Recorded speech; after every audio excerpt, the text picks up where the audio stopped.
తండ్రి మీకు స్తోత్రాలు చెల్లిస్తూ ఉన్నాం.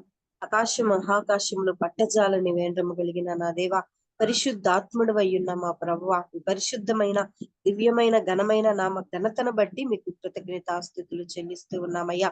ఇదిగో నా ప్రభువా నాయన, మరొక దినాన్నిచ్చి మరొక సమయాన్నిచ్చి ఆత్మీయులతో సహవాసములో ఈ రీతిగా కలుసుకునే భాగ్యాన్ని ఇచ్చారు. అందును బట్టి మీకు స్తోత్రాలు. ఇంతవరకు జరిగిన మీ సన్నిధి అంతటిని బట్టి మీ నామానికి మీరు మహిమ చెల్లించుకున్నారు ప్రభువా, మీకు వందనాలయ్యా. ఇదిగో పాటలలో, ప్రార్థనలో నాయన, విశ్వాస ప్రమాణములో, బైబిల్ పఠనములో నా ప్రభువా, జరిగిన ప్రతి క్రమములో మీ ఆత్మ ఆధ్వర్యంలో మీరు జరిగించుకున్న విధానమును బట్టి మీకు స్తుతి స్తోత్రాలు చెల్లిస్తూ ఉన్నాను. ప్రత్యేకించి వాక్య లేఖనాల్లోనికి వెళ్ళబోతూ ఉండగా నాయన, సురేష్ బాబు గారు అయ్యగారిని నాయన మీ సిలువు చాటును మరుగుపరిచి బలపరిచి నా ప్రభు మీకు స్తోత్రాలయ్యా. మీ దాసుల ద్వారా ఈ దినమున చేరి వచ్చిన జూమ్ జాయన్స్ అందరితో మీరు మాట్లాడండి అయ్యా. హెచ్చరించండి, బోధించండి, గద్దించండి, బుద్ధి చెప్పండి ప్రభువా. మీ దాసులు శ్రేష్టమైన వాక్కులు వెదచల్లుతూ ఉన్నప్పుడు నా ప్రభువా అయ్యా అయ్యా, వినగలిగిన చెవిని, గ్రహించగలిగిన మనస్సును దయచేయమని వేడుకుంటున్నాను తండ్రి. మీకు స్తుతి, మీకు స్తోత్రాలు చెల్లిస్తున్నానయ్యా. ఇదిగో దైవావేశము వలన కలిగిన ప్రతి లేఖనము దేవా నా ప్రభువా అయ్యా అయ్యా అయ్యా, ఖండించుటకును నాయన, తప్పు దిద్దుటకు, నీతి యందు శిక్ష వేయుటకు నా ప్రభువా నీ వాక్కులు మాకెంతైనా అవసరమై ఉండగా నా ప్రభువా నా దేవా నాయన అయ్యా, ప్రతి నాయన వెల్లువగుతున్న ప్రతి వాక్కు మీ దాసులు నోట నుండి నాయన అయ్యా మేము అన్వయించుకోవడానికి, ఆచరించడానికి, దిద్దుబాటు కలిగి, సిద్ధపాటు కలిగి జీవించడానికి నీ కృపా సహాయము దయచేయమని వేడుకుంటున్నాను ప్రభు.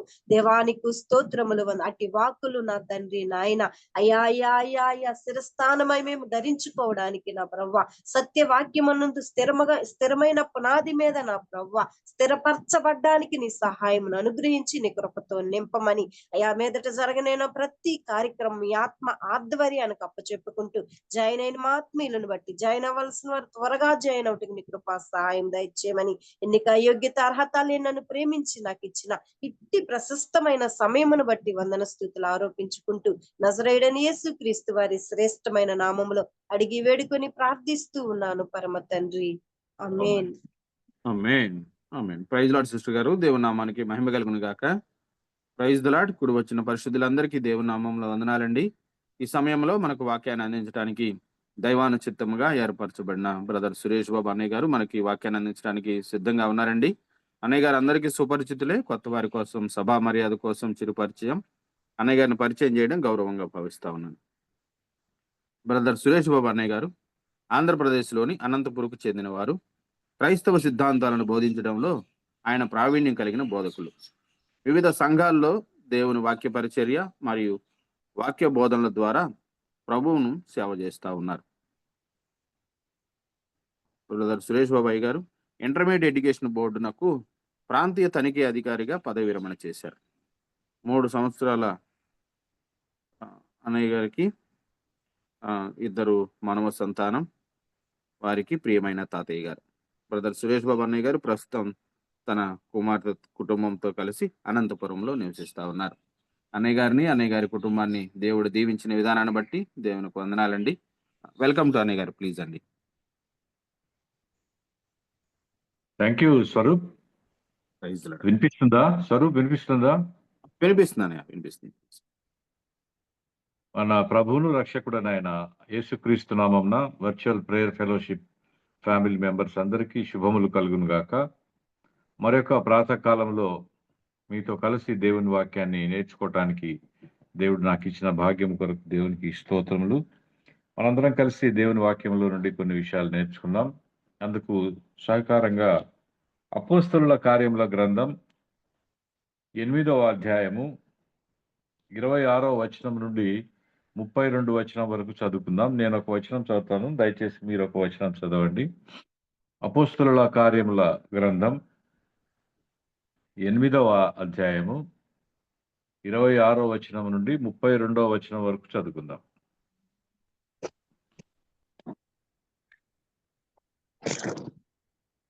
ప్రభు దూత, నీవు లేచి దక్షిణముగా వెళ్ళి యెరూషలేము నుండి గాజాకు పోవు అరణ్య మార్గమును కలుసుకోమని ఫిలిప్పుతో చెప్పగా అతడు లేచి వెళ్ళాను. అప్పుడు అథియోపియుల రాణి అయిన కంటే కందాకే క్రింద మంత్రి ఆమె యొక్క ధనాగారం అంతటి మీదనున్న అయోప్యుడైన నపుంసకుడు ఆరాధించుటకు యెరూషలేమునకు వచ్చిండెను. ఉండెను. అతడు తిరిగి వెళ్ళుచు తన రథము మీద కూర్చుండి ప్రవక్త అయిన యెషయా గ్రంథము చదువుచుండెను. అప్పుడు ఫిలిప్పుతో నీవు ఆ రథము దగ్గరకు పోయి దానిని కలుసుకొనమని చెప్పాను. ఫిలిప్పు దగ్గరకు పరిగెత్తుకొని పోయి అతడు ప్రవక్త అయిన యెషయా గ్రంథము చదువుచుండగా విని, నీవు చదువునది గ్రహించుచున్నావా అని అడుగగా, అతడు ఎవడైనను నాకు త్రోవను పోకుంటే ఎలాగూ గ్రహింపగలనని చెప్పి రథం ఎక్కి తనతో కూర్చుండమని ఫిలిప్పు వేడుకొనెను. ప్రార్థన చేసుకుందాం. పరిశుద్ధుడైన తండ్రి యేసుక్రీస్తు ప్రభువానికి స్తోత్రములు నాయన.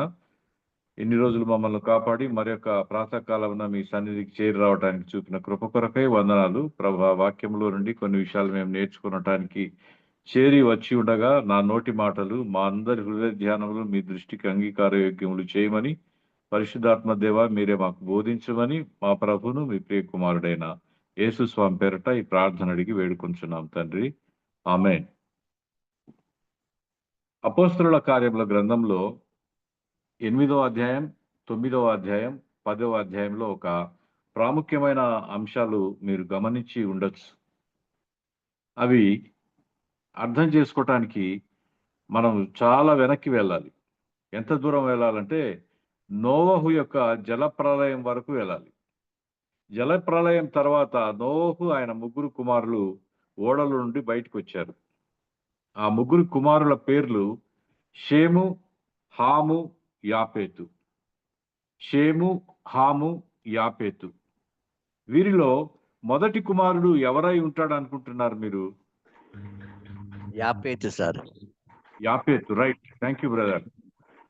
వాస్తవంగా బైబిల్లో ఎక్కడ మెన్షన్ చేసిన షేము, హాము, యాపేత్ అనే వ్రాయబడి ఉంటది, కానీ వారిలో పెద్ద కుమారుడు యాపేతు అని బైబిల్లోనే ఆదికాండం 10వ అధ్యాయం 21వ వచనంలో మీరు చూడగలుగుతారు. అయితే మరి షేముకి ఎందుకు ప్రాధాన్యత ఇచ్చి షేము, హాము, యాపేతు అని వ్రాయబడిందో మనము రాబోయే లైన్స్ లో మనం చూస్తాం. షేము 2వ కుమారుడు. షేము వంశావళిలో నుండే అబ్రహాము, ఇస్సాకు, యాకోబు, దావీదు, అదే వంశంలో నుండే యేసు ప్రభుల వారు వచ్చారు. హాము 3వ కుమారుడు. ఆయన వంశంలో నుండే కూషు, ఫిలిస్తీ, కనాను వచ్చాడు. అదే వంశంలో నుండే మనం ఇందాక చదువుకున్న వాక్య భాగంలోని ఐథియోపియుడైన నపుంసకుడు కూడా వచ్చాడు. యాపేతు ఈయన మొదటి కుమారుడు. ఈయన వంశంలో నుండి గోమెరు, తుబాలు వచ్చారు. షేము ఆశీర్వదించబడిన జనాంగంగా మనకు బైబిల్లో కనబడుతుంది. ఇతని వంశావళిలో నుండే యేసు ప్రభుల వారు వచ్చారని ఇందాక చెప్పాను.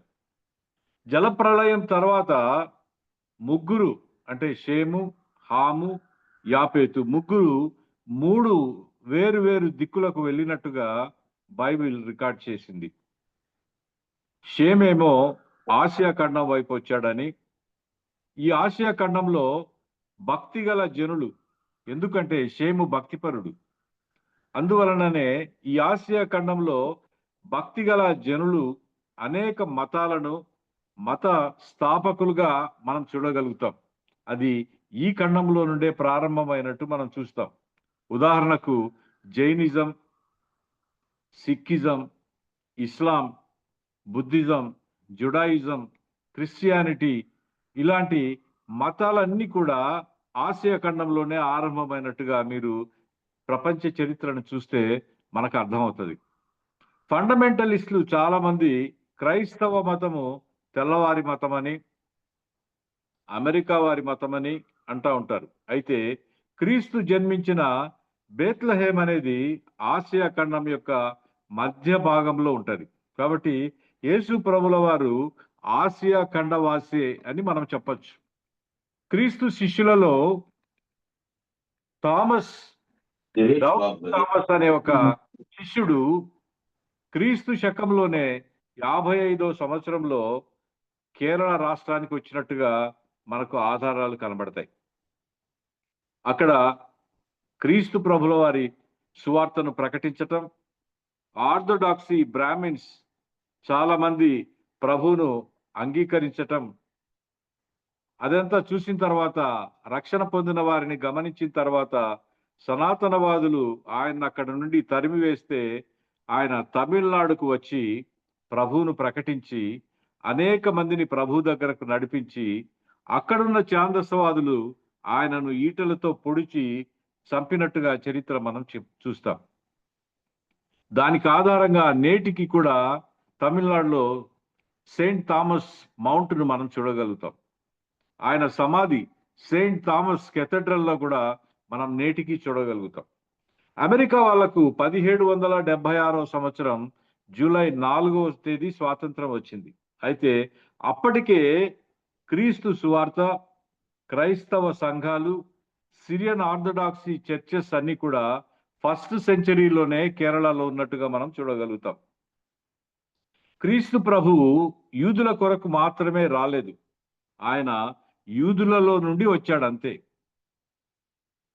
ప్రభువు నా మందిరం సమస్త అన్యజనులకు ప్రార్థనా మందిరం అనబడును అన్నాడు, కానీ నా మందిరము యూదులకు ప్రార్థనా మందిరం అనబడును అని ఎక్కడా చెప్పలేదు.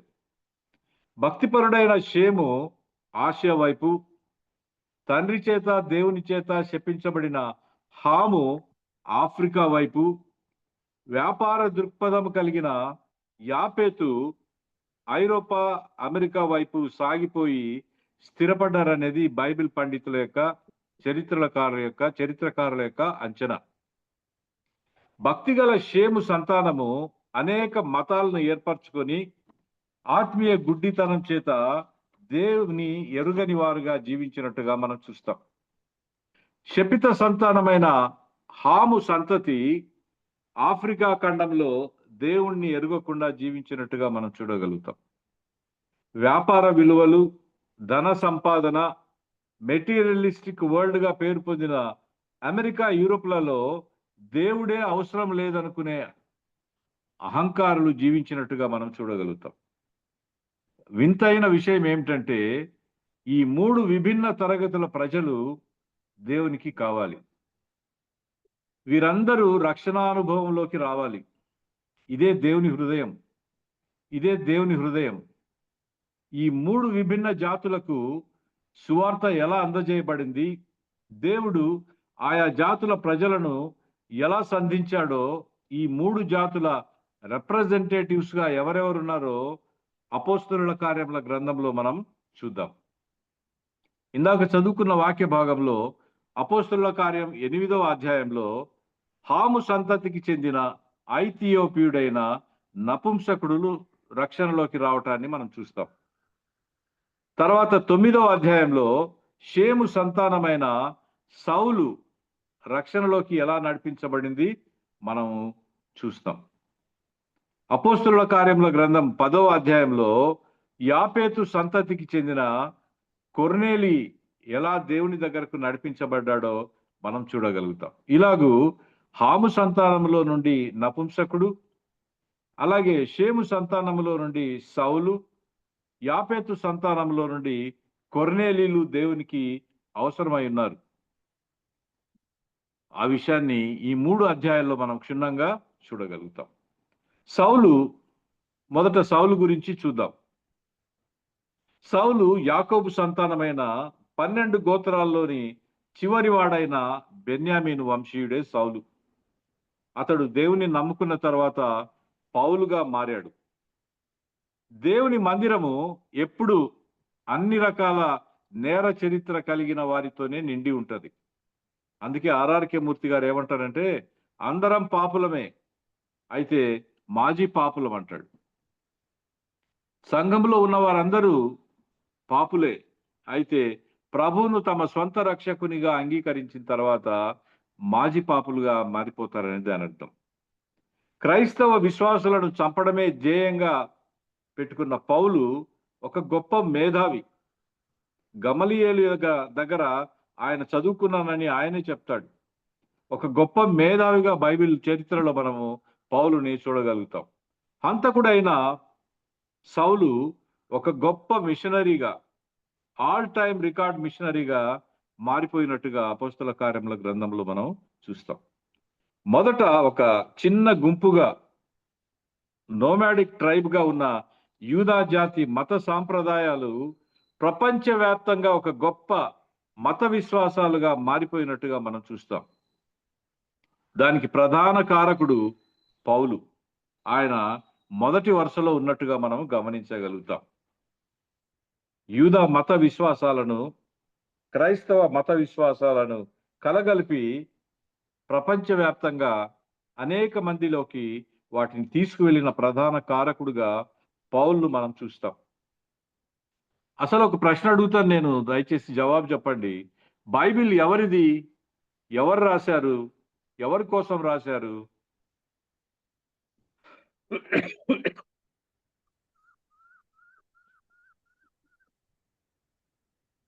బైబిల్ యూదులే రాశారు. యూదుల కోసమే రాసుకున్నారు.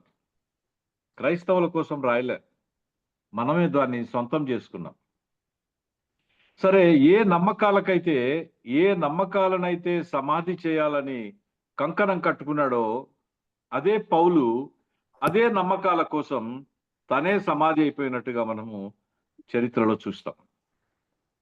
పౌలు యొక్క మార్పు మొదటి శతాబ్దపు సంఘ ఏర్పాటుకు నాందిగా ఉన్నట్టుగా మనం చూడగలుగుతాం. పాలస్తీనా దాటి బయటికి రాలేకపోయిన కొద్ది మంది విశ్వాసులు పౌలు రాకతో ఎల్లలు దాటి ప్రపంచవ్యాప్తంగా విస్తరించినట్టుగా మనం చూస్తాం. అగ్రిప్ప, ఫెలిక్స్, మెలితే ద్వీపవాసులు లాంటి అనాగరికులందరికీ కూడా, అనాగరికులతో పాటు బానిసలతో పాటు రోమన్ అధికారులకు, చక్రవర్తుల వరకు ఈ యొక్క సువార్తను తీసుకువెళ్ళిన ఘనత పౌలుకే దక్కుతుంది. యూదుల జాతికి మాత్రమే రక్షణ పరిమితం అనుకున్నారు మొదట యూదులు. రక్షణ మాదే, ధర్మశాస్త్రము మాదే, బలులు మావే, దేవుడు మావాడే అనుకున్నారు. అలా అనుకొని స్వార్థపూరితంగా కొనసాగిస్తూ ఉన్న యూదులకు పౌలు రాక ఒక గొప్ప షాక్ ఇచ్చినట్టుగా మనం చూస్తాం. అలాంటి మాకే రక్షణ పరిమితం అనుకున్న యూదుల యొక్క ఆలోచన పరిధిని మించి దేవుని రక్షణ ప్రణాళిక, రక్షణ సువార్త అన్యులకు కూడా అందించబడటం ఆరంభమైంది ఈ యొక్క అపోస్తుల కార్యముల గ్రంథంలోనే. తమ ధర్మశాస్త్రం గురించి, తమ దేవాలయం గురించి, తమ జాతి గురించి, తమ జన్మ గురించి అతిశయించే యూదులకు మొదట దేవుడు రక్షణ పాత్ర అనుగ్రహించాడు. వారి దృష్టిలో యూదులు తప్ప మిగతా వారందరూ అంటరాని వారే, అన్టచబుల్స్. ఎక్కడ కనబడుతుంది అది మీకు? అపోస్తుల కార్యముల గ్రంథంలోనే 10వ అధ్యాయం 28వ వచనాన్ని మీరు చూస్తే, అతనితో మాట్లాడుచు లోపలికి వచ్చి అనేకులు కూడి ఉండుట చూశాను. అప్పుడు అతడు అన్యజాతి వానితో సహవాసం చేయుటయేనను. ఎవరు మాట్లాడుతున్నారు? ఇది పేతురు మాట్లాడుతున్నాడు కొర్నేలి దగ్గరకు వచ్చి. అన్యజాతి వానితో సహవాసం చేయుటయేనను, అట్టి వానిని ముట్టుకొనుటయైనను యూదునికి ధర్మము కాదని మీకు తెలియను. పేతురే చెప్తున్నాడు, ఒప్పుకుంటున్నాడు. యూదేతరులను మేము అంటుకోవడం కూడా మాకు ఇష్టం లేదు, మీరందరూ అంటరాని వారని పేతురు మాట్లాడుతున్నాడు. వారి దృష్టిలో ఇతరులందరూ అన్టచబుల్స్ గా ఉంటే అటువంటి గర్వించే స్థితి నుండి సిలువ యందు, ప్రభువునందు తప్ప ఇక దేని గురించి అతిశయించటానికి లేదని గ్రహించాడు పౌలు. అంతవరకు క్రీస్తు శిష్యుల చుట్టూ తిరిగిన రక్షణ సువార్త పరిచర్య విభాగము పౌలు రాకతో శిష్యులందరూ కనుమరుగైపోయారు. అక్కడి నుండి చరిత్ర అంతా, బైబిల్ చరిత్ర అంతా పౌలు చుట్టే తిరుగుతూ ఉండడం మనం చూస్తాం. కారణం ఏమై ఉంటుంది? శిష్యులు కనుమరుగైపోయారు. వారి చరిత్ర ఇంకా రికార్డ్ చేయబడలేదు. వారు ఎక్కడికి వెళ్ళారో, ఎక్కడ తమ సేవా పరిచర్య కొనసాగించారో మనకు కనబడదు. అక్కడి నుండి పౌలు వచ్చినప్పటి నుండి సువార్త పరిచర్య అంతా కూడా పౌలు చుట్టే తిరుగుతున్నట్టుగా మనం చూస్తాం. ప్రభువును అంగీకరించిన తర్వాత కూడా యూదా మత పెద్దలు యూదా మతంలోని చాలా పద్ధతులను అనుసరించాలని ప్రజలను తొందర చేశారు. ఫర్ ఎగ్జాంపుల్, సున్నతి చేసుకోవాలని, బలి లాంటివి అర్పించాలని, అవి ఆచారాలు కొనసాగించాలని, అలా కొనసాగిస్తేనే రక్షణ వస్తుంది అనే నమ్మకాన్ని ప్రజలకు నేర్పించటానికి మొదటి శతాబ్దపు క్రైస్తవులు ప్రయత్నం చేశారు. ఇప్పుడు మనకు కూడా అనేక అంధకారమైన విశ్వాసాలు లేవంటారా? మూఢనమ్మకాలు లేవంటారా? పెళ్లిళ్ళ కోసం ముహూర్తాలు చూడడం లేదా? చిన్నపిల్లలకు ఆరోగ్యం బాగాలేకపోతే దిష్టి తీయడం లేదా? ఇల్లు కట్టుకోవాలంటే వాస్తు ప్రకారం మనము చూడటం లేదా? ఇల్లు కట్టుకున్న తర్వాత బలి అర్పించటం లేదా? ఇలాంటివి మూఢ ఆచారాలు నేటికి 21వ శతాబ్దంలో మనం కలిగి ఉన్నాం. మొదటి శతాబ్దంలో మత విశ్వాసాలను, మూఢ విశ్వాసాలను అన్యుల నుండి వచ్చిన యూదులుగా మారిన లేదా క్రైస్తవులుగా మారిన వారికి వీరు అందించినట్టుగా మనము చూడగలుగుతాం. దేవుని యొక్క రక్షణ ఏ కండిషన్తోనూ లోక సంబంధమైన, నీతి సంబంధమైన క్రియలతోనూ ఆధారపడి లేదని విషయాన్ని పౌలు తర్వాత గ్రహించినట్టుగా మనం చూస్తాం.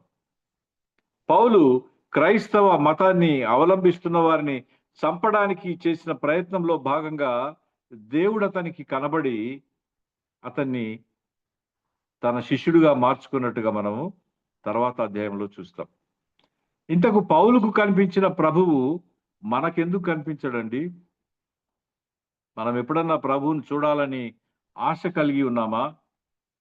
సాధు సుందర్ సింగ్ కూడా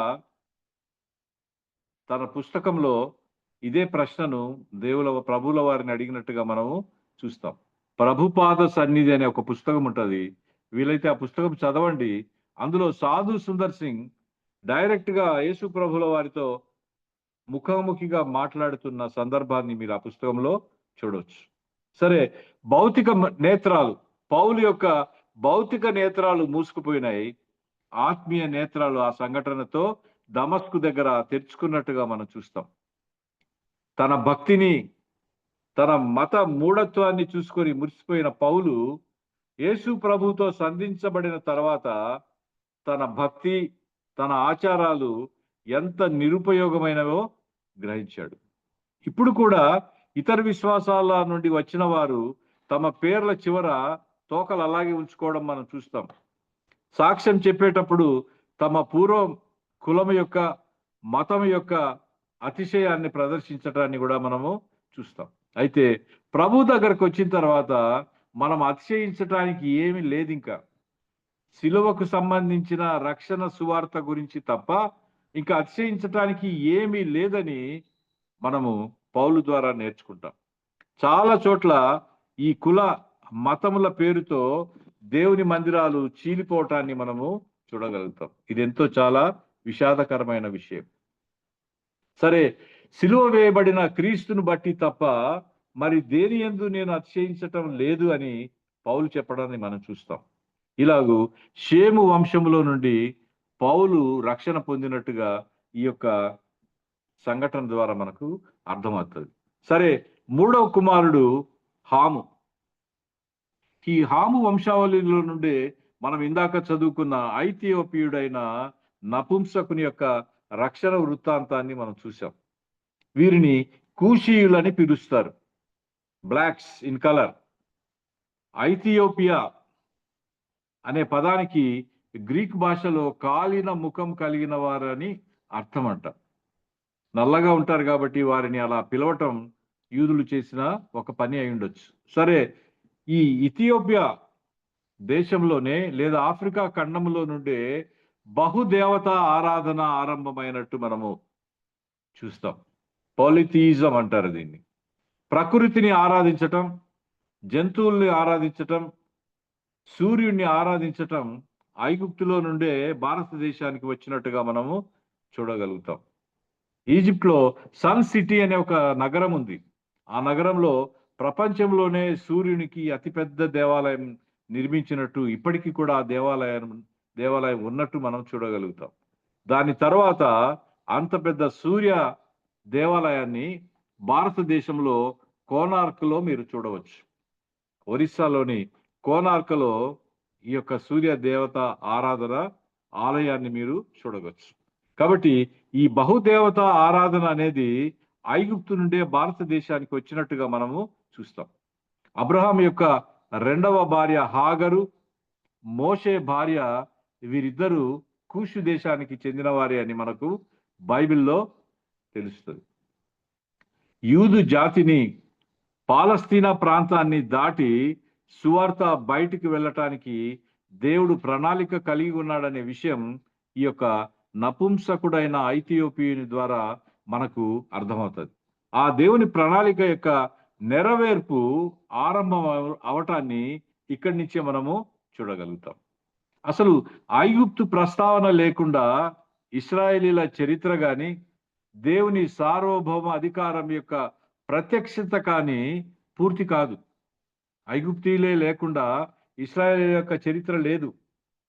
10 తెగుళ్ళు వారి యొక్క బానిసత్వంలో నుండి మోషే నాయకత్వంలో ప్రభు వారిని అందరినీ తీసుకురావటం, 430 సంవత్సరాలు వారు ఆ బానిసత్వంలో మగ్గిపోవటం, ఇలాంటి వాటి వెనక ఐగుప్తీయుల యొక్క ప్రస్తావన లేకుండా బైబిల్ని మనము చూడం. గాజా అనేది ఇక్కడ కాదు, ఆదికాండం 10వ అధ్యాయం 19వ వచనంలోనే ప్రస్తావించబడినట్టుగా మనం చూస్తాం. దేవుడు తన గురించి ఎప్పుడు మాట్లాడినా సమస్త జనులకు తన యొక్క మందిరం ప్రార్థనా మందిరం అనిపించబడుతుందని చెప్తాడు. దయచేసి చూడండి, కీర్తనల గ్రంథం 68వ కీర్తన 31వ వచనం చూడండి. 68:31 దొరికిందా అండి?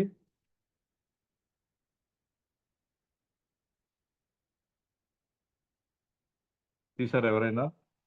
ఐగుప్తులో నుండి ప్రధానులు వచ్చెదరు, కూషీయులు దేవుని తట్టు తమ చేతులు చాచుకొని పరిగెత్తి వచ్చెదరు. కాబట్టి కూషీయులను కూడా దేవుడు తన ఆలయంలోకి ఆహ్వానిస్తున్నట్టుగా మనకి ఇక్కడ అర్థమవుతుంది. అసలు ఐగుప్తే హాము దేశం అని ఎక్కడ తెలుస్తుంది మనకు? అది కూడా కీర్తనల గ్రంథం 105వ కీర్తన 23వ వచనం చూడండి. ఐగుప్తు దేశమే హాము దేశం అని మనకు అక్కడ క్లియర్ గా కనబడుతుంది. ఐగుప్తు దేశం, కీర్తన 105వ కీర్తన 23వ వచనం దొరికిందా అండి? ఇశ్రాయేలు ఐగుప్తులోనికి వచ్చెను, యాకోబు హాము దేశమందు పరదేశిగా ఉండెను. చూసారా? యాకోబు హాము దేశమందు పరదేశిగా ఉండెను. హాము దేశం అంటే ఐగుప్తే. ఐగుప్తునే హాము దేశం అని పిలుస్తున్నారు ఇక్కడ. ఈ ఐగుప్తులో నుండే ఈ యొక్క ఐథియోపియుడైన నపుంసకుడు యెరూషలేముకు వచ్చినట్టుగా మనం ఇందాక చదువుకున్నాం. అలాగే కూషు ఆవల నుండి కూడా జనులందరూ నా మందిరానికి వస్తారనే విషయాన్ని జఫన్యా గ్రంథంలో 3వ అధ్యాయం 9-10 వచనాల్లో కూడా మనము చూడగలుగుతాం. కూషు ఆవల నుండి కూడా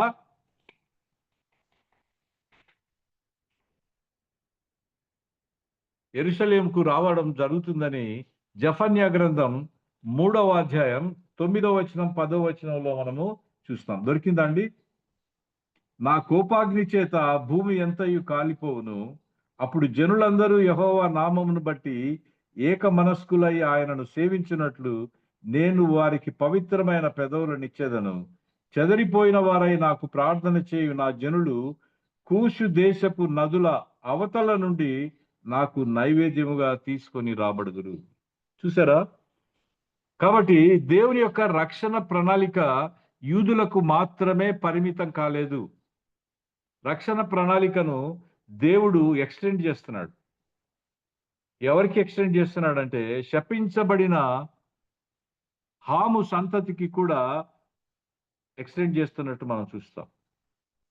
యెరూషలేము నుండి ఐగుప్తుకు వెళ్లే దారిలో చిట్ట చివరి బార్డర్ సిటీ ఈ గాజా. ఈ గాజా నుండి యెరూషలేముకు సుమారుగా 100 మైళ్ళ దూరం ఉంది. అంత దూరం నుంచి వచ్చాడు దేవుణ్ణి ఆరాధించడానికి, ఆలయంలో దేవుణ్ణి ఆరాధించటానికి ఈ యొక్క నపుంసకుడైన ఐథియోపియుడు 100 మైళ్ళ దూరం వెళ్ళాడు ఆలయానికి. అతన్ని కలుసుకోవడానికి దేవుడు ఫిలిప్పును ఆదేశించినట్టుగా మనం చూసాం. ఫిలిప్పు విధేయత మనకు కనబడుతుంది. సేఫ్టీ జోన్లో ఉన్నాడు, యెరూషలేములో ఉన్నాడు.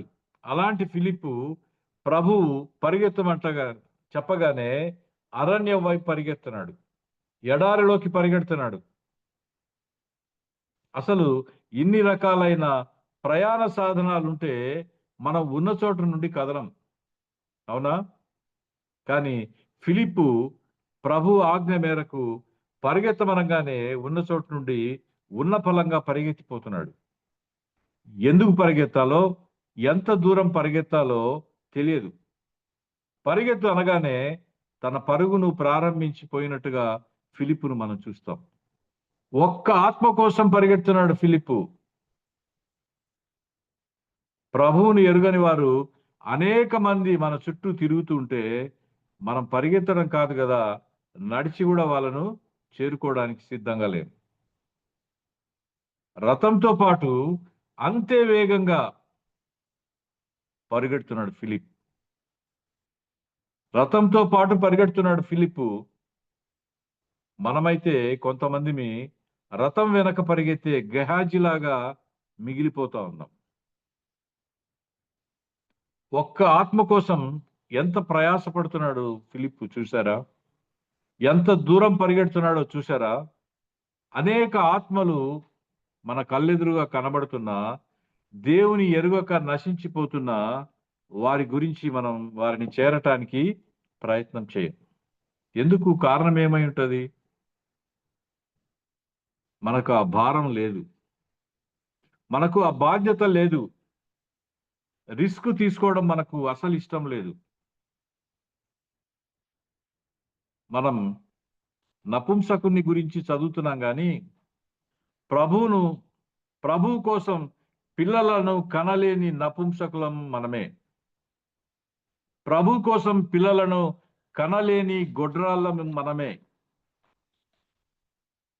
ప్రభు కోసం ఎవరిని సంపాదించలేకపోతే మనకు ఎంతమంది పిల్లలున్నా పురుషులైతే నపుంసకులే, స్త్రీలైతే గొడ్రాళ్ళే. దేవుని కోసం పిల్లలను సంపాదించాలని దేవుడు కోరుకుంటున్నాడు. ఫిలిప్పు వృత్తాంతంలో మనకు అదే అర్థమవుతుంది. నపుంసకులు దేవుని మందిరంలోకి 10వ తరం వరకు అనుమతించబడరు. ఇది ఎక్కడ అర్థమవుతుంది మనకు? ద్వితీయోపదేశ కాండం 23వ అధ్యాయం 1వ వచనంలో చూస్తే మీకు అర్థమవుతుంది. నపుంసకుడు కాదు కదా, 10వ తరం వరకు, వాడి తర్వాత వారు ఎవరు కూడా మందిరంలోకి అనుమతించబడరు అని వ్రాయబడింది. అది యెషయా గ్రంథం 56వ అధ్యాయంలో చూడొచ్చు. అలాగే ద్వితీయోపదేశ కాండం 23వ అధ్యాయం 1వ వచనం దొరికిందా అండి? గాయము నొందిన వృషణములు కలవాడే గాని, మర్మాంగము కోయబడిన వాడే గాని యెహోవా సమాజంలో చేరకూడదు. కుండు అంటే నపుంసకుడు. కొన్ని ట్రాన్స్లేషన్స్ లో షండు అని రాయబడి ఉంటుంది. కుండు యెహోవా సమాజంలో చేరకూడదు. వానికి 10వ తరం వాడైనను యెహోవా సమాజంలో చేరకూడదు. వాడు కాదు కదా, 10 తరముల వరకు కూడా సమాజంలో చేరటానికి వీల్లేదని పాత నిబంధనలో రాయబడింది. యెషయా గ్రంథం 56వ అధ్యాయం 3వ వచనం 4వ వచనంలో కూడా అదే మీరు చూడగలుగుతారు. అలాంటి నపుంసకుణ్ణి దేవుడిప్పుడు రక్షణానుభవంలోకి తీసుకొని వస్తున్నాడు. వాస్తవంగా రాణుల అంతఃపురాలలో వారికి సెక్యూరిటీ గార్డ్స్ గా ఉండటానికి ఈ నపుంసకులను రాజులే తయారు చేసినట్టుగా మనకు బైబిల్లోనే అక్కడక్కడ మనం చూడగలుగుతాం. సొలొమోనును దర్శించిన షేబా దేశపు రాణి ద్వారా దేవుని గురించి ఈ యొక్క నపుంసకుడు తెలుసుకొని ఉండవచ్చు. ఈ యొక్క మంత్రి గారికి అలా సువార్త అందజేయబడి ఉండవచ్చు, లేదా యూదుల చరిత్ర గురించి తెలిసి ఉండవచ్చు అని, మందిరం గురించి తెలిసి ఉండొచ్చు అని బైబిల్ పండితుల యొక్క నమ్మకం. అయితే ఈయన చదువుతున్న వాక్య భాగము యేసును రాజుగా కాకుండా శ్రమనొందే దాసుడుగా ఉన్నట్టుగా చదువుతున్న భాగాన్ని మనం చూస్తాం.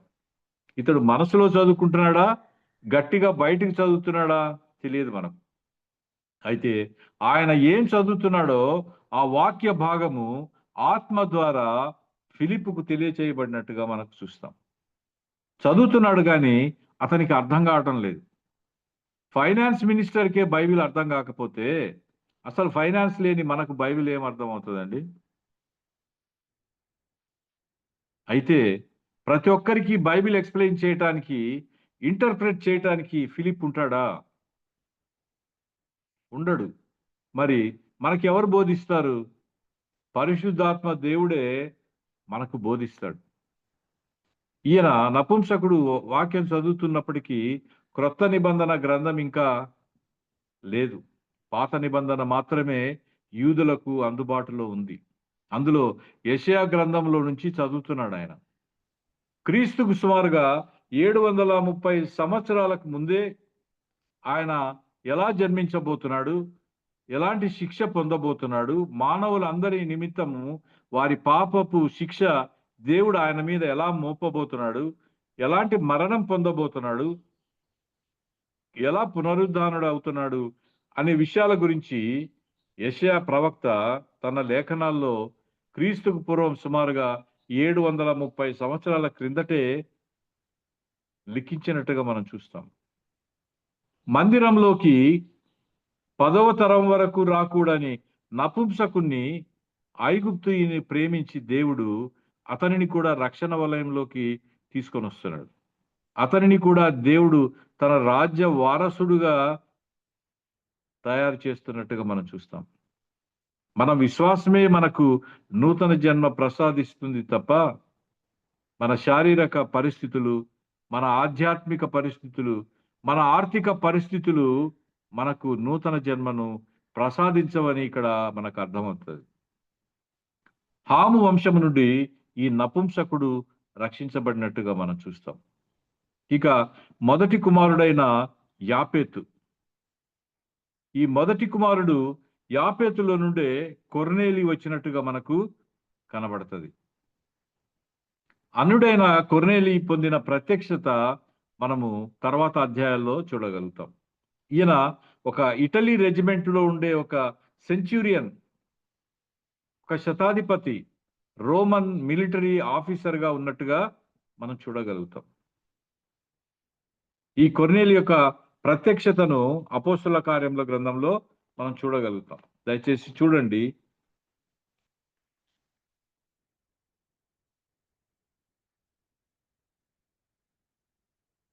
అపోస్తుల కార్యముల గ్రంథం 10వ అధ్యాయంలో మనం చూస్తాం. ఇది మొదటి 8 వచనాల్లో రికార్డ్ చేయబడినట్టుగా మనం చూస్తాం. ఇటలియా పటాలమనబడిన పటాలములో శతాధిపతి అయిన కొర్నేలి అనే ఒక భక్తిపరుడు కైసరయ్యలో ఉండెను. అతడు తన ఇంటి వారందరితో కూడా దేవుని యందు భయభక్తులు గలవాడయుండి ప్రజలకు బహుధర్మము చేయిచు ఎల్లప్పుడూ దేవునికి ప్రార్థన చేయువాడు. కొర్నేలి గురించిన వివరాలు మనకి ఇక్కడ కనబడతాయి. ధర్మశాస్త్రం, సున్నతి, బలులు, 10 ఆజ్ఞలు, ఆచారాలు ఇవేమీ లేవు ఈయనకు. ఈయన ఒక అన్యుడు, రోమన్ సిటిజన్, రోమీయుడైన పౌరుడు, రోమా దేశానికి చెందినవాడు. అలాంటి వ్యక్తి దేవుడంటే భక్తి కలిగి ఉన్నాడు. ఈయన గురించి అనేకమైన మంచి లక్షణాలు ఇక్కడ ఈ ప్యాసేజీలో మనం చూడగలుగుతాం. ఒకటి, భక్తిపరుడుగా ఉన్నట్టుగా మనకు కనబడుతుంది. భక్తి 2 రకాలుగా మనం చూస్తాం. అంటే మతాలు, religion with books, religion without books. యూదా మతము రిలీజన్ విత్ బుక్స్. ప్రపంచంలో చాలా మతాలు రిలీజన్స్ వితౌట్ బుక్స్. మత గ్రంథాలు లేని ఆచారాలపైన ఆధారపడిన మతాలు మనకు చాలా కనబడతాయి. అయితే యూదా మతం అనేది ఒక గ్రంథం పైన ఆధారపడి వారు అనుసరించే ఒక మతంగా మనకు కనబడుతుంది. ఈ కొర్నేలికి సున్నతి లేదు, యూదుడు కాదు. బలులు అర్పించటం తెలియదు, ధర్మశాస్త్రం తెలియదు, 10 ఆజ్ఞలు తెలియదు, ఆచార వ్యవహారాలు ఏమీ తెలియకపోయినా దేవుడంటే భక్తి కలిగి ఉన్నాడు. అతనిలో చాలా సుగుణాలు మనము ఈ యొక్క ప్యాసేజ్లో చూడగలుగుతాం. మొదటిది, అతడు ఒక భక్తిపరుడుగా కనబడతాడు. రెండవది, అతడు దేవునికి భయపడుతూ ఉన్నట్టుగా మనకు తెలుస్తుంది. మూడవది, అనేక దాన ధర్మాలు చేస్తున్నట్టుగా రాయబడి ఉంది, బైబిల్లో రాయబడి ఉంది. పేదలంటే చాలా మక్కువతో తనకు కలిగి ఉన్న దానిలో నుండి పేదలకు దాన ధర్మాలు చేస్తున్నట్టుగా మనకు తెలుస్తుంది. ప్రార్థనా పరుడు, దర్శనాలు చూస్తా ఉన్నాడు. మనుషుల దృష్టిలో, సమాజం దృష్టిలో మంచి పేరు ప్రతిష్ట కలిగి ఉన్నాడు. ఉన్నతమైన అధికారి, ఉపవాసాలు ఉంటున్నాడు. ఒక మంచి సామాజిక హోదా కూడా కలిగి ఉన్న ఒక అధికారిగా ఈ యొక్క రోమీయుడు మనకు కనబడతాడు. అయితే విచిత్రమైన విషయం ఏంటంటే, ఈ లక్షణాలు ఏవి కూడా అతనిని రక్షించలేవు అనే విషయం దేవుని వాక్యం ద్వారా మనకు బయలుపడతాం. ఏవి? ఆయన యొక్క భక్తి కానీ, ఆయన యొక్క ఉపవాసం కానీ, లేకపోతే దేవునికి భయపడడం కానీ, దాన ధర్మాలు చేయడం కానీ, ప్రార్థన చేయడం కానీ, దర్శనాలు చూడటం, లేదా సమాజంలో మంచి పేరు ప్రతిష్ట హోదా, ఇవేవి మనిషిని రక్షించలేవనే విషయము ఈ కొర్నేలి యొక్క వృత్తాంతంలో మనకు అర్థమవుతుంది. దేవుని వాక్యం విశ్వసించటం, తాను పాపినని గ్రహించి తన పాపముల నిమిత్తమై యేసు ప్రభుల వారు శిలువ పైన మరణించాడని విశ్వసించటం ద్వారా మాత్రమే ఒక వ్యక్తి రక్షించబడతాడని ఈ కొర్నేలి సంఘటనతో మనకు అర్థమవుతుంది. విశ్వసించటం ద్వారా మాత్రమే రక్షణ ప్రాప్తిస్తుంది అని మనకు తెలియపరచబడతా ఉంది. ఈ వృత్తాంతంలో కొర్నేలికి ఒక పాఠం ఉంది. కొర్నేలి కోసం పంపించబడిన పేతురుకు కూడా ఒక పాఠం ఉన్నట్టుగా మనం చూస్తాం. స్వనీతి వల్ల రక్షణ పొందలేమనే విషయం కొర్నేలికి ఒక పాఠం బోధించబడతా ఉంది. అలాగే అన్యులు కూడా రక్షణకు అర్హులే అనే పాఠము పేతురుకు బోధించబడతా ఉంది. అంతవరకు పేతురు ఏమనుకున్నాడో మనం అందాక చూసాం. మేము అన్యులను తాకను కూడా తాకం, వారితో భోజనం చేయం, వారితో సహవాసం చేయం. అంత దూరంగా ఉండే మాకు ఒక అన్యుని దగ్గరకు వెళ్ళి సువార్త బోధించమని దేవుని ద్వారా నాకు చెప్పబడింది అని పేతురు వచ్చి ఇక్కడ ఒప్పుకుంటున్నాడు. కాబట్టి పేతురు ఎక్కడో కొర్నేలికి తెలియదు. కొర్నేలికి ఒక సమాచారం ఇవ్వబడింది. పలాని యొప్పే నగరంలో చర్మకారుని ఇంట్లో సీమోను పేతురు అనేవాడు ఉన్నాడు, అతన్ని పిలిపించుకొని నువ్వు రక్షణ సువార్త వినిపించమని దేవుని ద్వారా ఈ కొర్నేలికి చెప్పబడినట్టుగా మనం చూస్తాం. అంటే అతను ఎక్కడున్నాడో, అతని పేరేంటో, అతని ఇంటి పేరేంటో, అతని ఇల్లు ఎక్కడుందో, ఏ వీధిలో ఉందో మొత్తం సమాచారం అంతా కూడా కొర్నేలికి దేవుని దూత ద్వారా తెలియపరచబడినట్టుగా మనం చూస్తాం. అంటే మన పేరేంటో, మన ఇంటి పేరేంటో, మన ఇల్లు ఎక్కడుందో, మనం ఎక్కడుంటున్నామో, మనకు సంబంధించిన వివరాలన్నీ, విషయాలన్నీ దేవుడికి క్షుణ్ణంగా తెలుస్తాయి అనే విషయాన్ని కొర్నేలి వృత్తాంతంలో మనకు తెలుస్తా ఉంది. ఆయన ప్రొఫెషన్ ఏంటో, ఆయన అడ్రస్ ఏంటో, ఆయన లొకేషన్ ఏంటో అన్ని చెప్పినట్టుగా మనము ఆ యొక్క వృత్తాంతంలో చూస్తాం. సరే, పేతురు కోసం ఎందుకు పంపబడాలి, పేతురు వచ్చి ఏం చేయాలి అనే విషయాన్ని అపోస్తుల కార్యముల గ్రంథంలోనే 10వ అధ్యాయం 22-23 వచనాల్లో మనము చూడగలుగుతాం. దొరికిందా అండి? అపోస్తుల కార్యముల గ్రంథం 10వ అధ్యాయం 22-23 వచనాలు. అందుకు వారు, నీతిమంతుడును దేవునికి భయపడువాడును యూదా జనులందరి వలన మంచి పేరు పొందిన వాడునైన శతాధిపతియగు కొర్నేలి అని ఒక మనుషుడున్నాడు, అతడు నిన్ను తన ఇంటికి పిలువనంపించి నీవు చెప్పు మాటలు వినవలనని పరిశుద్ధ దూత వలన బోధింపబడనని చెప్పిరి. అప్పుడు అతడు వారిని లోపలికి పిలిచి ఆతిథ్యమిచ్చాడు. పేతురు ద్వారా రక్షణ సువార్త కొర్నేలి బంధువులు కూడా వినాలనేది దేవుని యొక్క ఉద్దేశం. అప్పుడు 23వ వచనం చదువుతున్నాను. మరునాడు అతడు లేచి, ఎవరు? పేతురు, వారితో కూడా బయలుదేరెను. యొప్పేవారైన కొందరు సహోదరులను వారితో కూడా వెళ్ళిరి. కాబట్టి వారితో కూడా బయలుదేరి వెళ్ళిన పేతురు ఏం చేస్తున్నాడంటే, ఆ యొక్క కైసరయకు చేరి ఈ కొర్నేలికి, పేతురు వచ్చేటప్పటికే కొర్నేలి తన బంధువులను, తనతో పాటు పనిచేస్తున్న వారిని, తనకు కావలసిన వారిని అందరినీ తన ఇంట్లో చేర్చుకొని పేతురు కోసం వెయిట్ చేస్తున్నట్టుగా మనకు అర్థమవుతుంది. గమనించారా? మనం ఉన్న చోట మనం అనేక మందికి సువార్త వినిపించడానికి చేతనైతే మనం చెప్పాలి, చెప్పలేకపోతే చెప్పగలిగిన వారిని పిలిపించి వారికి సువార్త చెప్పాలనే విషయం కొర్నేలి ద్వారా మనకు అర్థమవుతుంది. భక్తిపరుడైన కొర్నేలి తన చుట్టూ ఉన్న వారిని అందరినీ కూర్చోబెట్టి పేతురు కొరకు ఎదురు చూస్తా ఉన్నాడు. పేతురు వచ్చిన తర్వాత యేసును గురించిన వార్త వారికి వినిపించబడిన తర్వాత వారు ప్రభువును తమ సొంత రక్షకునిగా అంగీకరించి విశ్వసించినట్టుగా మనకు అర్థమవుతుంది. మన నీతి క్రియల వలన మనకు రక్షణ రాదు అనే సంగతి రోమీలకు రాసిన పత్రిక 3వ అధ్యాయం 20వ వచనంలో చూస్తారు. మీరు చూస్తారండి, చదువుతారండి ఎవరైనా? రోమీలకు రాసిన పత్రిక 3వ అధ్యాయం 20వ వచనం.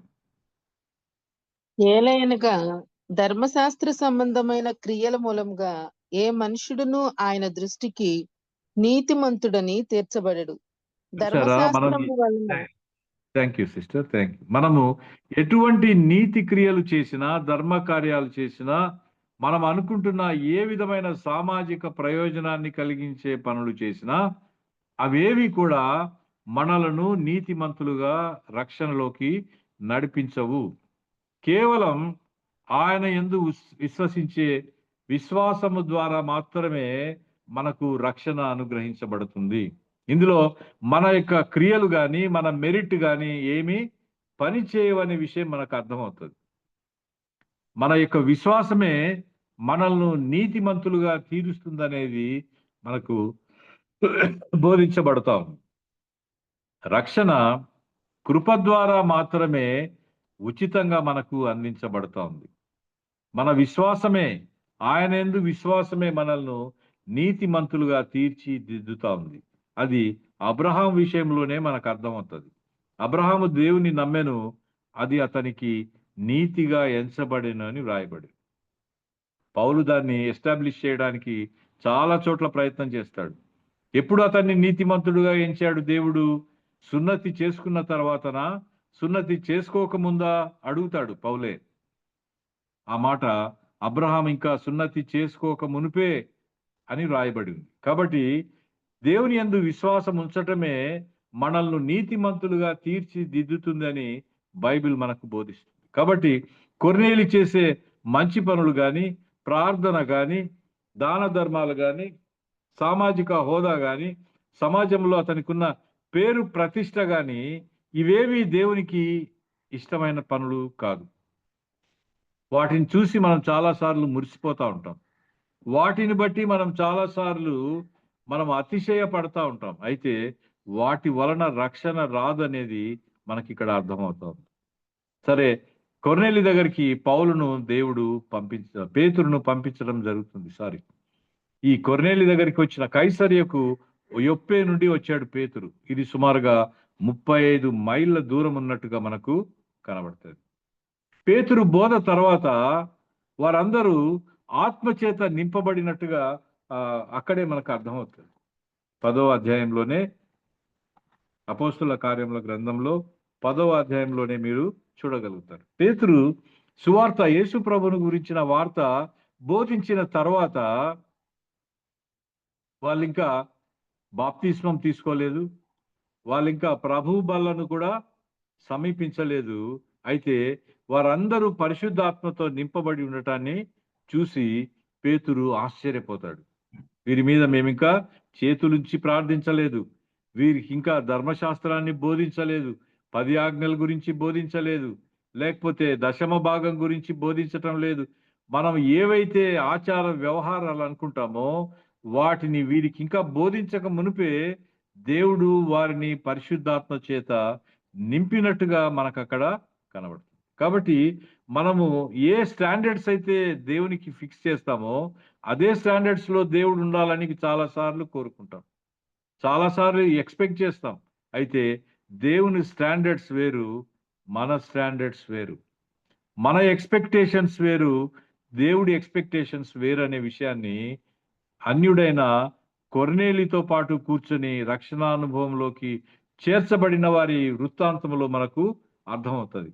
బాప్తిస్మం గాని బల్ల గాని ఇవేమి వారు ఇంకా సమీపించక మునిపే వారందరినీ ప్రభు పరిశుద్ధాత్మ చేత నింపబడినట్టుగా మనము చూస్తాం. బైబిల్ చరిత్రలో మొట్టమొదటిసారి అన్యులు దేవుణ్ణి అంగీకరించటం రికార్డ్ చేయబడి ఉంది. చూసారా, అన్యులందరినీ దేవుడు తన యొక్క రక్షణలోకి చేర్చుకుంటున్నట్టు పేతురు లాంటి యూదులు దాన్ని గమనిస్తున్నారు. ఒకవైపు సౌలు లాంటి యూదుడు రక్షణలోకి రావటానికి, మరొక వైపు నపుంసకుడైన ఐథియోపియుడు రక్షణలోకి రావటానికి, ఇంకొక వైపు కొర్నేలి లాంటి అన్యులు రక్షణలోకి రావటానికి కూడా దేవుడు ఆ 3 అధ్యాయాల్లో ద్వారాలు తెరిచినట్టుగా మనము చూస్తాం. పేతురు మధ్యాహ్నం వేళ ఆకలవుతుంటే ప్రార్థన చేయడానికి మేడ మీదకి వెళ్ళినట్టుగా మనము చూస్తాం. మనమైతే ఆకలేస్తుంటే వంటింటి చుట్టూ తిరుగుతూ ఉంటాం. అయితే పేతురు ఆకలేస్తూ ఉంటే భోజనం కొరకు ఎదురు చూడకుండా మేడ మీదకి వెళ్ళి ప్రార్థన చేసినట్టు మనం చూస్తాం. ప్రార్థనలోనే ఒక ట్రాన్స్లోకి వెళ్ళాడు ఆయన. ఒక విజన్ ఆయనకి ఇవ్వబడింది. ఒక పెద్ద దుప్పటిలో జంతువులన్నీ దించబడినట్టు, అదంతా వృత్తాంతం మనకు తెలుసు. అసలు జంతువులే దేవుని చేత పవిత్రపరచబడితే ఆయన స్వరూపమందు సృష్టించబడిన మనుషులను దేవుడు పవిత్రపరచలేడా? ఆ యొక్క వృత్తాంతము పేతురుకు మొదట అర్థం కాలే. నువ్వు చంపుకొని తినమంటే నేను అపవిత్రమైన వాటిని తినలేదు ప్రభు అని ప్రభువుకే జవాబు చెప్తున్నాడు. అయితే దేవుడు ఏమంటున్నాడంటే, దేవుడు పవిత్రపరిచిన వాటిని నీవు అపవిత్రమని ఎలా చెప్తావు అని అడుగుతున్నాడు. కాబట్టి జంతువుల్లోనే దేవుడు అపవిత్రమైన వాటిని పవిత్రమైన వాటిగా మార్చగలిగినప్పుడు మనుషులను పరిశుద్ధులుగా మార్చలేడా? నీతిమంతులుగా మార్చలేడా? పరలోకానికి అర్హులుగా చేయలేడా అనే ప్రశ్నలు పేతురు ముందు ఉంచినట్టుగా మనం చూస్తాం. కాబట్టి దేవుని స్వరూపమందు సృష్టించబడిన మనుషులను దేవుడు తిరిగి తన సారూప్యంలోకి తెచ్చుకోగలడు అనే విషయాన్ని పేతురుకు పాఠంగా బోధించినట్టుగా మనం చూస్తాం. మీరు ఉదయాన్నే చూస్తే కొన్ని చోట్ల రోడ్లమ్మట ప్లాస్టిక్ ఏరుకుపోతుంటారు. పాత ప్లాస్టిక్ బాటిల్స్ కానీ, పేపర్లు కానీ, అలాగే రబ్బర్ షీట్లు కానీ, రబ్బరు సంబంధించిన మెటీరియల్, పేపర్లు వాళ్ళన్నీ తీసుకుపోతుంటారు. ఏం చేస్తారు వాటిని? ఏం చేస్తారండి? వాటిని రీసైకిల్ చేస్తారు. ప్లాస్టిక్ను రీసైకిల్ చేస్తారు, రబ్బర్ రీసైకిల్ చేస్తారు, పేపర్ రీసైకిల్ చేస్తారు. అలాంటి మెటీరియల్నే రీసైకిల్ చేయగలిగిన టెక్నాలజీ మానవుడు కనిపెడితే ఆత్మను దేవుడు నూతనపరచలేడా? నూతనపరచగలడు. నూతనమైన ఆత్మను ఇవ్వగలడు. రాతి వంటి హృదయాన్ని తీసివేసి మాంసపు హృదయాన్ని దేవుడు మానవులకు ఇవ్వగలడు.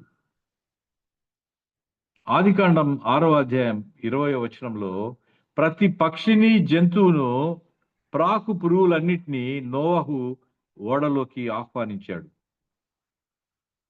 అలాంటి పురుగుల్లాంటి, జంతువుల్లాంటి మనము, కొంతమంది కోపం వస్తుందేమో మీలో, పురుగుల్లాంటి మనలను, జంతువుల్లాంటి మనలను కూడా రక్షణ ఓడలోకి ప్రభువు ఆహ్వానిస్తున్నట్టుగా మనం చూస్తాం.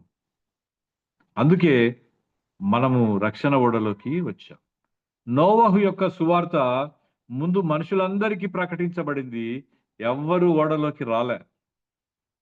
తర్వాత జంతువులకు ఆహ్వానం ఇవ్వబడింది, పురుగులకు ఆహ్వానం ఇవ్వబడింది, పశువులకు ఆహ్వానం ఇవ్వబడింది. అవన్నీ ఓడలోకి ప్రవేశించాయి. అలాగే మనకు కూడా, పశువుల్లాంటి మనకు కూడా పురుగుల్లాంటి మనకు కూడా దేవుడు తన యొక్క రక్షణ ఆహ్వానాన్ని, పరలోకపు విందు యొక్క ఆహ్వానాన్ని మనకు కూడా ఇచ్చాడు. మనము విందులోకి ప్రవేశించగలుగుతున్నాం, రక్షణ ఓడలోకి మనం ప్రవేశించగలుగుతున్నాం. అయితే దాంతోపాటు ఒక బాధ్యతను కూడా దేవుడు మనకు ఇచ్చాడు. మార్కు సువార్త 16వ అధ్యాయం 15వ వచనంలో దాన్ని మీరు చూడగలుగుతారు. The great commission.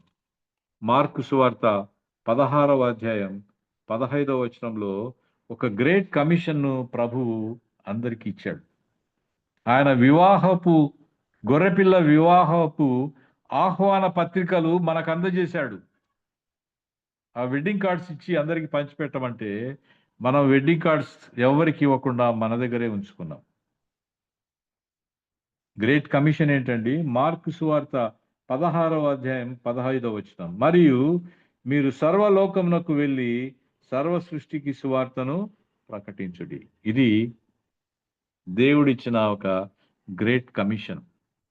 సర్వలోకానికి వెళ్ళి సర్వ సృష్టికి సువార్త ప్రకటించుడి. కొద్ది మంది మాత్రమే, కొన్ని సంస్థలు మాత్రమే ఆ పనులు చేయగలుగుతున్నాయి. కొంతమంది వ్యక్తులు మాత్రమే ఆ బాధ్యతను మోసుకో తిరుగుతున్నారు. ప్రపంచంలో సుమారుగా 6,760 భాషలున్నాయి, 208 దేశాలున్నాయి, 740 కోట్ల జనాభా ఉంది. వారందరికీ సువార్త ప్రకటించవలసిన బాధ్యత ప్రతి క్రైస్తవ మందిరం పైన, క్రైస్తవ కుటుంబం పైన, క్రైస్తవుని పైన ఉంచబడింది. ఇది దేవుడిచ్చిన చివరి ఆజ్ఞ. ఇలా షేము, హాము, యాపేతు సంతానం అంతటికీ రక్షణ అందించాలనేది ప్రభు యొక్క ప్రణాళిక. దేవుని యొక్క హృదయం అదే. దేవుడు అందరినీ తన రాజ్యంలోకి ఆహ్వానిస్తూ ఉన్నాడు. ఆయన రాజ్యం త్వరగా వచ్చునుగాక. Amen. Over to the leader. Amen. Thank you brother. మరి చాలా చక్కని వర్తమానాన్ని అందించినందుకు, హేము, హాము, యాపేతు వాళ్ళ యొక్క హిస్టరీ మొత్తం చక్కగా వివరించినందుకు, కొర్నేలి యొక్క జీవితంలో కొన్ని చక్కని సంగతులను వివరించినందుకు కూడా వర్చువల్ ప్రేయర్ ఫ్యామిలీ తరఫున మీకు ప్రత్యేక వందనాలు తెలియజేస్తున్నాను. వందనాలండి. మన మధ్యలో ఉన్న పాస్టర్ మురళీ బాబాయ్ గారు పర్లోక ప్రార్థన ఆశీర్వాదవలసింది కోరుచు. అమ్మ పరిశుద్ధుడ, జీవం కలిగిన జీవాధిపతి, మీ ఘనమైన పాదాలకు వందనాలు స్తోత్రాలు చేస్తున్నాము. నేను ఇంత పర్యంతం మీ దినదాసులు శ్రీ బాబాయ్ గారు నిలబెట్టుకున్నారు. బైబిల్లో ఉన్నటువంటి స్పష్టమైన సంగతులు మీరు బోధించే విధానానికి మీకే వందనాలు స్తోత్రం చెల్లిస్తున్నాము. ఆయన ఇతబడిన వాక్యానికి నీరు కట్టండి, ఫలింపును దయచేయమని ప్రార్థిస్తున్నాం. దినదాసులు ఇంకా బలంగా వాడుకోమని ప్రార్థిస్తున్నాము.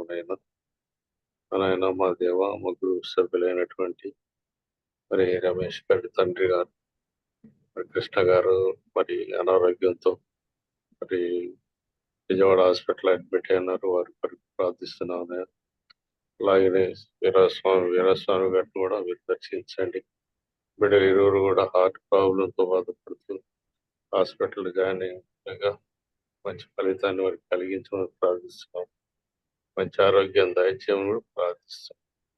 అలాగే జూమ్ గుడికి ఏర్పాటు చేసి అనేక మంది బిడ్డలను ఆయన మీ పాసనికి తీసుకుని వచ్చినటువంటి బాబీని బట్టి, బాబీ సహకరిస్తున్నటువంటి జాన్సమ్మను బట్టి, ఝాన్సీని బట్టి, అలాగే నేను ప్రసిద్ధమును బట్టి కూడా మీ పాసనికి వస్తున్నాము. తేజను బట్టి, ఆయన ఝాన్సీని బట్టి, ప్రభుని బట్టి కూడా మీ పాసనికి వస్తూ ఉన్నాం. కొరకబడిని దీవించండి, ఆశీర్వదించండి. చేరిన ప్రతి విశ్వాసిని కూడా ఆశీర్వదించండి, దీవించండి. వారి వారి కుటుంబాల్లో దాచిన మేలు వారికి అనుగ్రహించమని ప్రార్థిస్తున్నాము. నాయన ఈ జూమ్ గుడికి జీవిత పర్యంతం కొనసాగటానికి సహాయం దయచేయండి. అనేక మంది సేవకుల ద్వారా మేము బలపడటానికి ఆత్మీయంగా నేను మేలు పొందుకోవడానికి సహాయం దయచి ఈ గుడికి ద్వారా నేను ఆశీర్వదించబడలాగా మనం మళ్ళీ చేయించండి ఆయన మా దేవ. మరి ఎవరెవరు ఏ బిడ్డలు ఎలాంటి పరిస్థితుల్లో ఉన్నారో మాకు తెలియదు, కానీ సమస్తాన్ని అడిగిన దేవ, ఏ బిడ్డలు ఏ అవసరత కొరకు ప్రార్థన వసతులు కోరి ఉన్నారంటే వారందరికీ ప్రార్థిస్తున్న వారికి మేలు దాచి ఆయన మా దేవ. ఎత్తబడిన వాక్యానికి మీరు కట్టండి, ఫలింపు చేయండి. దిందావసర సురేష్ బాబాయ్ గారిని, వారి కుటుంబాన్ని, వారి కుమార్తెను, అలాగే వారి మనవరాలను జీవించండి, ఆశీర్వదించండి. వారి కుటుంబంలో మేలు దాయిచ్చామని ప్రార్థిస్తున్నాను ఆయన. అలాగే తండ్రి బావిని బట్టి మరి ప్రియా మీ సన్నిధికి వస్తున్నాను.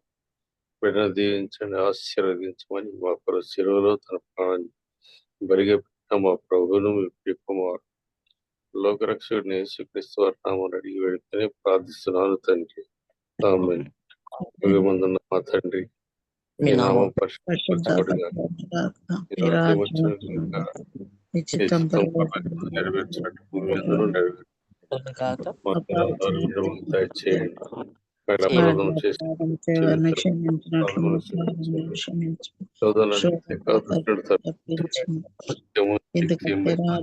మీరైనారు తండ్రి. ఆమేన్. పరమ తండ్రి దేవుని ప్రేమ, కుమారుడిని యేసుక్రీస్తు వారి కృప, ఆదరణకర్త అయిన పరిశుద్ధాత్మ సహవాసం చేరుకున్న మనకు వాక్యం జూమ్ కుడికి ఏర్పరిచిన వారికి కోరి కమిటీకి చేరిన విశ్వాసులందరికీ సదాకాలముతో నడిపించును గాక. అందరికీ వందనాలు. ఆమేన్. థ్యాంక్ యూ అయ్య గారు. ప్రార్థించిన పాస్టర్ మురళీ బాబాయ్ గారికి, వాక్యం అందించిన సురేష్ బాబు గారికి ప్రత్యేక వందనాలండి. సురేష్ బాబు గారు చెప్పిన వాక్యాలు ఇంకా యూట్యూబ్ లో ఉన్నాయండి, దయచేసి మీరు వినొచ్చండి. చాలా చక్కగా చెప్పారు. ప్రతి సబ్జెక్ట్ కూడా చాలా వివరంగా ఉంటుంది. దయచేసి మీరు వినాల్సిందిగా కోరుతున్నానండి. ఈ రోజు జాయిన్ అయిన ప్రతి ఒక్కరికి వందనాలండి. మరి టెక్నికల్ గా సపోర్ట్ ఇస్తున్న తమ్ముడు జాన్సన్ బట్టి కూడా జాన్సన్ కి థ్యాంక్స్ చెప్తూ, జాయిన్ అయిన మీ అందరికీ వందనాలు చెప్తూ ముగించుకుందామండి. హ్యావ్ ఎ నైస్ డే అండి. థ్యాంక్ యూ అండి అందరికీ.